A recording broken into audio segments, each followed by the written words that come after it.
Shalom, happy Sabbath.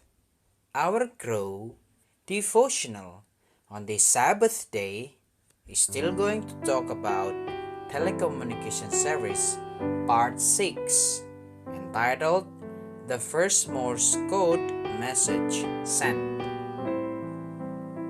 Last Sabbath, we learned about the telegraph and how Samuel Morse discovery was very useful.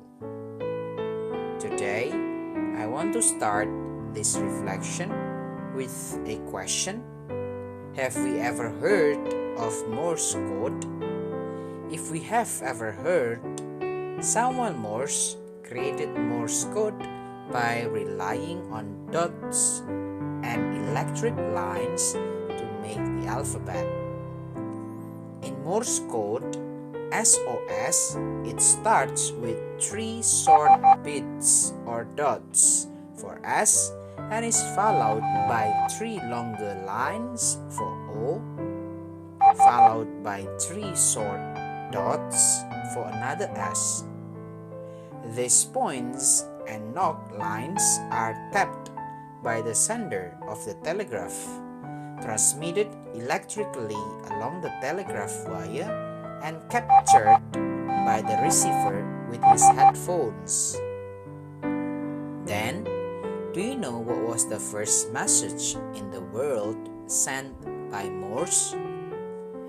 The world's first Morse code message by telegraph was sent on May 24, 1844 by Morse himself, which reads, "What hath God wrought?" Did you know that the first message Morse sent was taken from the Bible based on the suggestion of Annie Ellsworth, wife of U.S. Patent Office Commissioner Henry Levi Ellsworth, who was Morse's best friend? The sentence is taken from the book of Numbers, chapter 23, verse 23. The Bible says, "Surely there is no enchantment against Jacob, neither is there any divination against Israel. According to this time, it shall be said of Jacob and of Israel, What hath God wrought?" Why was this sentence chosen? Because of the phrase, "What hath God wrought?"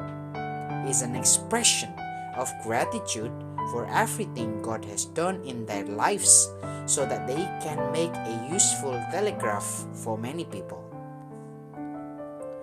That is why we should not give up hope, but remember that it is for Him who can do much more than we pray or think, as is evident from the power that works in us. Taken from the book of Ephesians chapter 3 verse 20. Trust God and see how God does much more than what we pray or think in our lives. May this devotional strengthen us to serve the Lord every day.